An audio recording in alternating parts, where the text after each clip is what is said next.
Welcome, everyone. I'm Amy Seeley, president of Seeley Test Pros and LEAP, helping students to succeed in all kinds of tests from 8th grade to grad school throughout Ohio.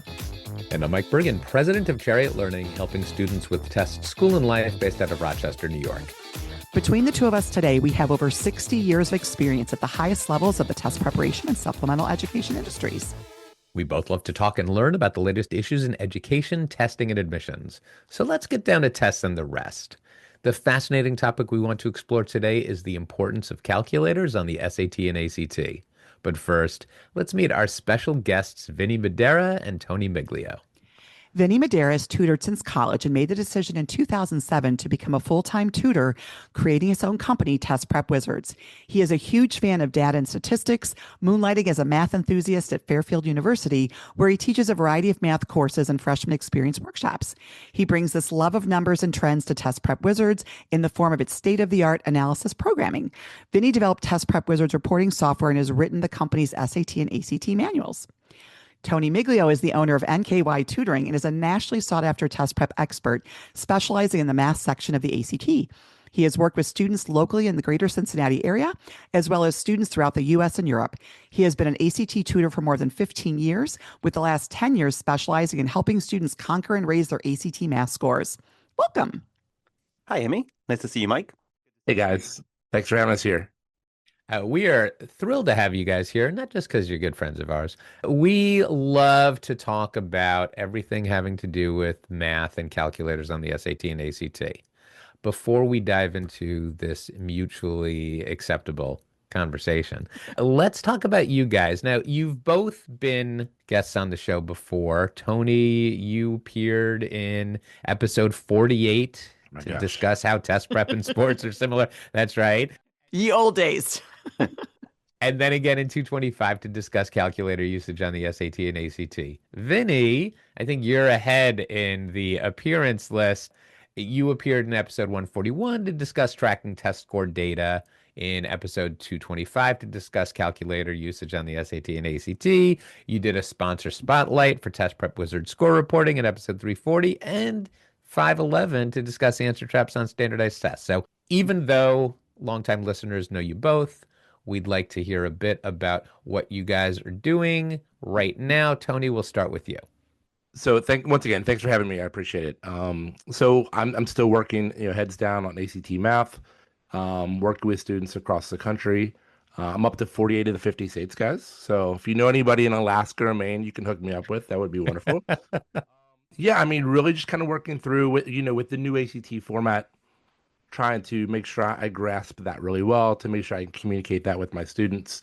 So we're in a little bit of transitionary period, right? Where, we want to make sure that we are doing the best for our kids. So I'm actually going to be taking the test on February 14th myself. Ooh. That's great. Sitting with those guys. Yeah, it's going to be great. So just try to get some firsthand information and make sure that we take that and keep on, constantly update our program to make sure that we're helping our kids as well as we can. Fantastic. Vinny, how about you?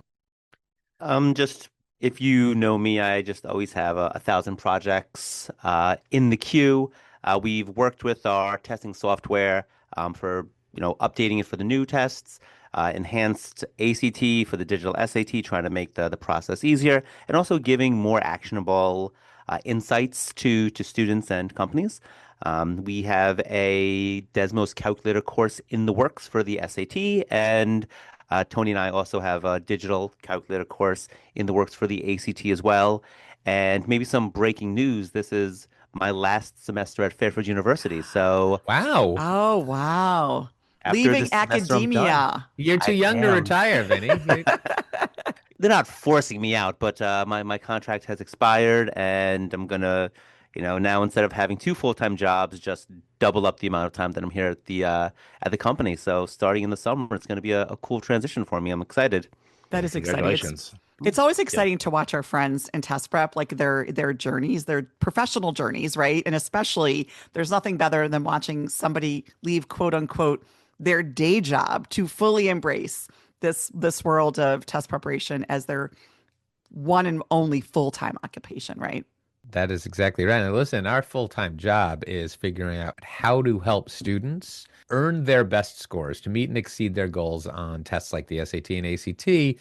And when it comes to the math section of these exams, calculator usage can be an important factor in success. We want to break down every piece of the importance of calculators on the SAT and ACT. And I think we should start with a question that sounds like it's a straightforward, easy to answer question. How important is a calculator on the SAT and ACT? What do you guys think? So then I'll take that from the ACT side.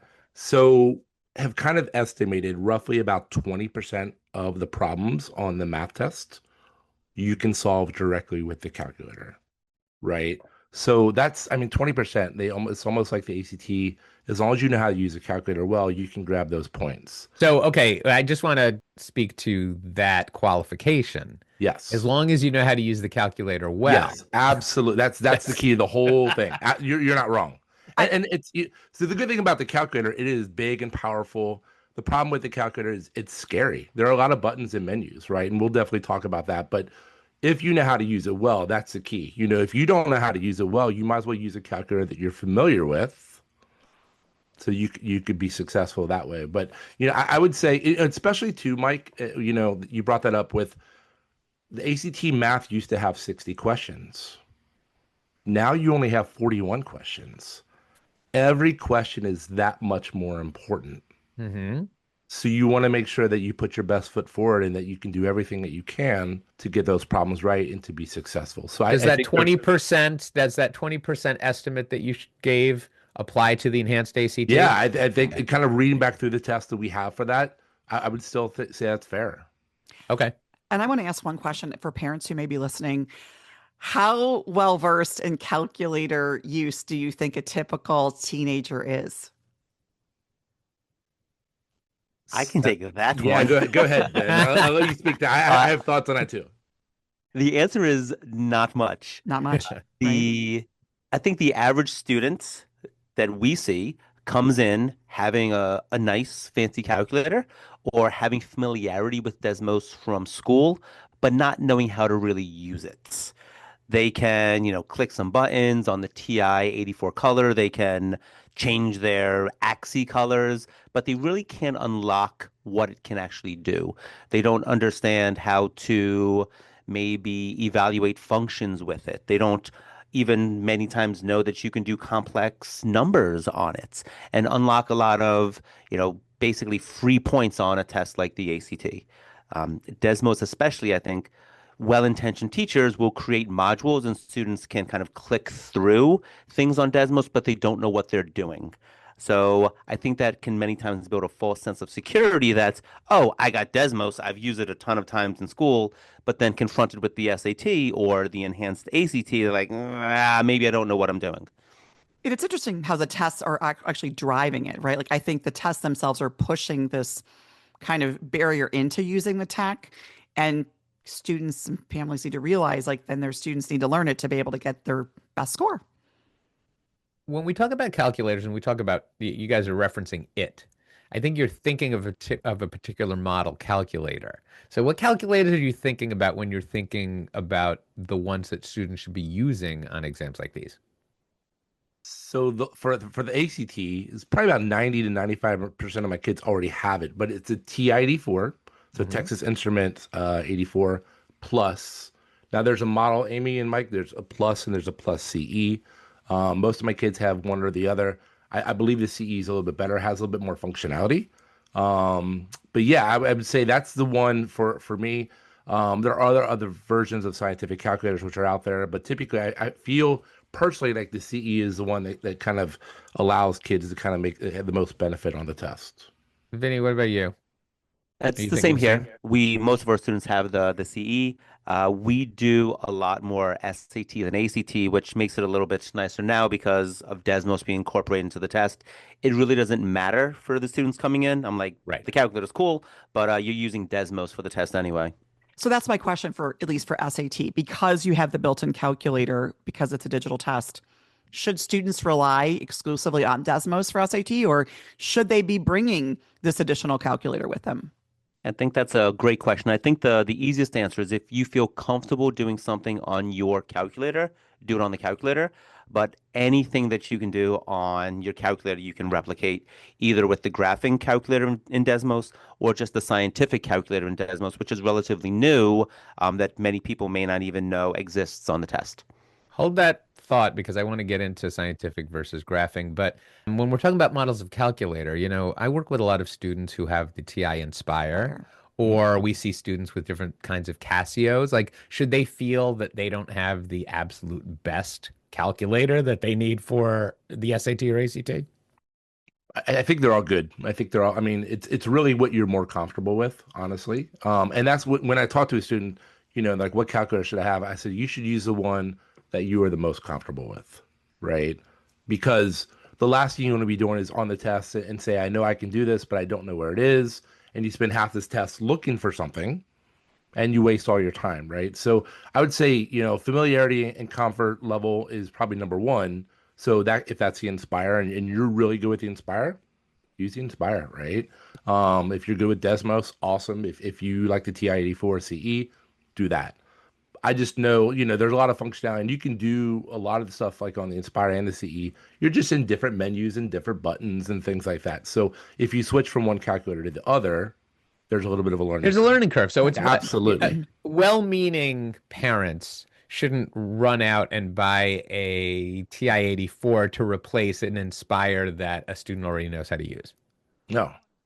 I want to give a PSA though to something Tony said, and that is how important it is for our students when they do their homework, when they do their practice test, to have the calculator that they plan on using for the test. Or if you show up to your tutoring session, have the calculator. I just had a student yesterday show up and it was like, girl, it would be so helpful if you had the real calculator we're going to use so we could look at it together to see maybe where you made the error. So that is my little PSA for that is such practice like you play, meaning use the calculator you're going to use in your practice and your homework, right? Absolutely. So let's go back, Vinny, to this distinction between a graphing and a scientific calculator, because back in fall of 2025, Blue Book added this functionality. What does it even mean? Like, what's the difference between a graphing and scientific calculator using the Desmos function? When would a student want one versus the other? That's a great question. I think the easy answer there is that if you want to actually visualize what a function or relation looks like, use the graphing calculator. If you just need to do basic operations, the scientific calculator tends to be better for that because it's just more user-friendly. The main buttons are right there in front of you. Although, as some of the older people who have taught Desmos can tell you, anything that you can do on the scientific calculator, there's a way you can also do on the graphing calculator.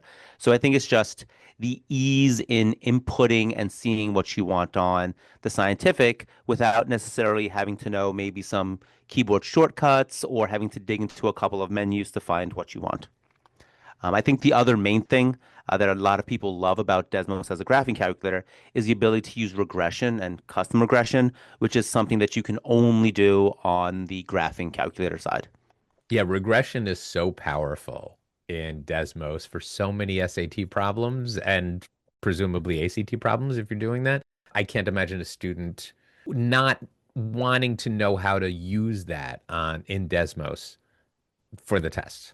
Definitely. Reddit has just entered the chat here. Like if you go onto Reddit, like regression saved my life on the SAT. It is definitely something that if you can unlock it, then I think it opens up, at least somewhere in the realm of 50 to 70 points on the SAT, or saves you a chunk of time because regression ain't going to get it wrong, but you might.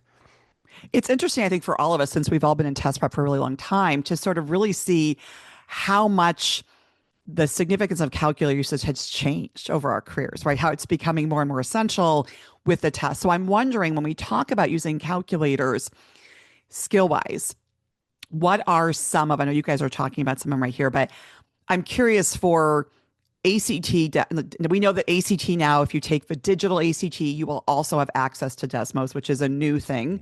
But I'm wondering for each of you, can you tell us what are some of the skills that you feel like the Desmos is going to be most beneficial for the ACT or for the SAT, since we know each of the tests kind of even tests a little bit different in skills? Yeah, they're probably the same skills. Vinny, what do you think about what Desmos skills? If a student was taking the ACT and they had access to Desmos, what should they know? So one of the things that we really try to make sure students understand is that regression is a huge tool. I also like students, and maybe this is just the math educator in me, to solve equations as systems of equations instead. Mhm. So if you have an equation, right, type the left side as a y equals, type the right side of the equation as a y equals, and then you're looking for the point of intersection, right? That's the solution. A solution is a Yeah. point of intersection. It's not necessarily an x-intercept, like many students may think. So I think, again, as the math educator, like visualizing what you're doing is a long-term math skill that Desmos can really help out with. So we really push that on our students. Tony, do you have anything to add there? Yeah, so I'm glad you asked. I mean, I made a little list of things that I know that typically show up on the ACT that most of my students are not great with, and the calculator does a great job with. So things like Vinny, you mentioned systems of equations. You could plug that in, the calculator will do it for you. It'll factor for you. Things like remainder problems, you guys have seen these on the ACT. Yeah, Like, right. hey, you have this repeating decimal. What's the 739th number? And you're like, I'm not writing it down. So we have a function on the calculator that'll spit out that answer for you, right? Things like conics, like circles and ellipses. And a lot of my students have never seen matrices. So wait, Calculators conics are can do this. great in Desmos, but they're terrible on calculators. No, but a lot. Here's the cool thing. So might have an ellipse, and a lot of my kids have never seen the ellipse equation. You can literally on the TID4 that formula, that equation is on the calculator. Students don't have to memorize It things. They can wasn't actually. there before. You don't have to add an extra app now for conics. Nope, it's right there. It's already built in. That's amazing. See the Yeah. evolution. Matrices, I know that you can do matrices in Desmos. You have to go to a special menu. You have to go to the calculus menu to find the matrices. But you're saying, Tony, you can do that on a It's on the TI-84. front screen of the calculator. You can knock it out in about 10 seconds. Yeah. There's a Desmos skill that I think is phenomenal. Vinny, I don't think you mentioned this. The slider. Using a slider for constants is a game changer. See, I'm on the other side of that fence. What? Come on. So, Uh, and in our manuals, I say sliders are tools of the week. So oh, Well, I guess Shots that's fired. the difference between us. Slash- I'm not a mathematician. I just like to score a lot of points, and I like my students to do the same. The- So we're just going for easy and efficient. the reason that I don't love sliders, I think that many times you can do the the question more efficiently without sliders, and I think that for your average student, the slider can become a crutch. And I think Ooh, SAT Mike. is, I'm sorry, shots. Daria catching strays over here. So I think that, number one, College Board is adapting some of their questions where maybe the answer isn't 6 anymore, it's 6.25. And now changing the steps on the slider might be a little tricky for some students. And, if you know to change maybe step sizes, you probably could have done the question originally.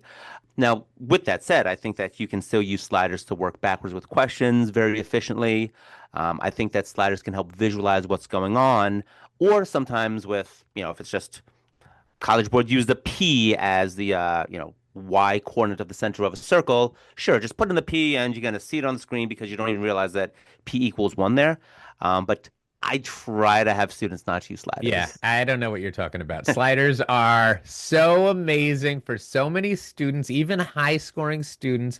And I've worked with some brilliant, perfect score aspirants who use sliders in really complicated ways. Like we can revisit this because you brought up a point, and it's how College Board is starting to evolve math questions, maybe to eliminate the Desmos advantage. They're never going to get rid of it completely, but we felt like the earlier version of the SAT was more exploitable. Now, ACT is another thing because Desmos just came to the digital ACT, Right. and I don't know that they have gotten to that point where they're recognizing what a difference Desmos can make on some of these questions, especially for students that are not as skilled with calculator usage as they would be if they worked with both of you. So, do you think that it's worth it for a student who is to even like who is going to take the ACT on paper, which I love for the reading and the English, to take the digital ACT just so they get to use Desmos on the math section? What do I you think, Tony? So I would argue I'm a paper guy, regardless. There's a lot of things you can do for reading and English and science on paper, but I like paper for math as well. Being able to draw and write and make notes and all those things, but mostly so just because some of the horror stories I've heard for kids who went to take the ACT digital and all of a sudden the internet was down at school, or they went to take the ACT digital and their screensaver kept coming up on their computer and it messed up their test. And those things don't really happen on paper. So I'm a kind of a traditionalist. So okay, let me back up a little bit. Yeah, Those reasons to avoid digital testing are valid, right? To say maybe legitimate, the yeah. technology isn't as foolproof as we'd like, isn't as solid. But all things being equal, if the digital ACT was as reliable in terms of delivery as the paper ACT, would a student who is not a calculator wizard, I'm sorry if you have that wizard trademarked in this context, Vinny, but have an advantage. Say I have a student who already nailed English and reading, okay. and for super score purposes, they just need a higher math. Is even that an example of a student who should consider digital, or are you still saying paper is probably better? I mean, at the end of the day, if they have to bring up their math score, the best way to bring up their math score, which is the whole crux of the conversation, is they want to be good with their calculator. So whether that's paper with the TI-84, whether that's digital with the Desmos, I think it's incumbent on them to make sure that they know how to use that tool to maximize their score, right? So whatever which way they want to go. If they want to go digital, cool. If they're more comfortable that way, or if they want to do paper, but they're doing themselves a disservice if they don't know how to use the tool that's in front of them. Great. And I think this is kind of an evolving answer, right? The introduction of Desmos on the ACT is still fairly new. And what we don't know, because the ACT is also a newer test, right? That we don't know how they're going to continue to write the math questions. And so it could be that they start to follow the lead of SAT and they may start to construct questions where we say, oh, Desmos is even more powerful. But that is something like, for example, Tony, when you say you're going to take the ACT, that's something you're staying on top of to figure out whether that answer to that question might change over time. Absolutely. Yes. That's the full reason we're doing it, because, you'll hear feedback. So you have a kid who takes a test and they'll tell you what they thought and what they saw and things like that. But it's easy to get lost. You mean it was all trigonometry Every questions? Is single that what one you're of them talking was. about? All 80 of them. But yeah, that's the thing. It's like they're going to forget stuff on the way back because they've had to go and take reading and potentially science, and by that time their brain's mush and they don't remember anything. So it's good for me to kind of see firsthand, and because things are changing, right? And it's incumbent on us once again to make sure that we know what's up, so that we can kind of share that information with our students. Absolutely. Vinny, what do you think? I think too with the digital test, word on the street is that there's different scales, digital versus the paper test. So for some students, it may also be, is Desmos going to be so important for you on the digital test that you take that one that has a harsher scale sometimes on math? So I think that also for some students may be, something that they need to consider. It's a great point, but I don't know that somebody at that level of an individual student could even imagine what the implications of that are going to be, how they're scaled. Let me ask one more question. And this goes back to the way the tests have traditionally been proctored and administered that might have changed on both the SAT and ACT side. There was a time when students could load useful programs into their Texas Instrument rigs. Is that still valid, meaning acceptable under the terms of the test? Or is it even necessary? Tony, what you're telling me is now some of the functionality that you could only get with third-party apps on the TI-84 are now part of the core functionality. Yeah, and I mean, Honestly, I think that the TID4 specifically, because that's what I work with every day, is so powerful for these kids. And when you get to them and they don't know how to use the fraction function, right? You start showing them all the wonderful things this can do. There's so much power with that. I have no discussion. We don't even talk about loading programs up. There's so much there. I just because you go and load stuff up, and maybe a proctor goes and sees stuff and they erase stuff. It's like it's just such a gray area. I think it's so powerful with everything that's already built in. Well, let's go with that. So that's where my core focus is. Awesome. Gentlemen, we could talk about calculators with you all day. Unfortunately, we are out of time. Thank you so much for joining us. You're very welcome. Thanks for having us. Thanks for having us. Absolutely. If listeners would like to get in touch with you, Tony, how should they do that? Yeah, there's a couple ways they can reach out to me. So my website is NKY, as in Northern Kentucky, nkytutoring.com. And my email address is just nkytutoring@gmail.com. And Vinny, if listeners would like to get in touch with you? Yeah, we're pretty easy to contact. Our website is testprepwizards.com, and I am Vinny, Vinny, at testprepwizards.com. Awesome. We hope you enjoyed this discussion as much as we did. Be sure to join us for another fascinating topic and guest on the next Tests and the Rest. Did you enjoy this episode as much as we did? Find expanded links and more for this and all of our episodes at our show page at testsandtherest.com. While you're there, be sure to explore everything the larger TestBright site has to offer, including real, expert, unbiased answers to the toughest admissions testing questions. Of course, we'd love for you to rate, review, and subscribe to Test and the Rest on your favorite podcast platform. If there's a topic or guest you'd like us to feature, just let us know and spread the word.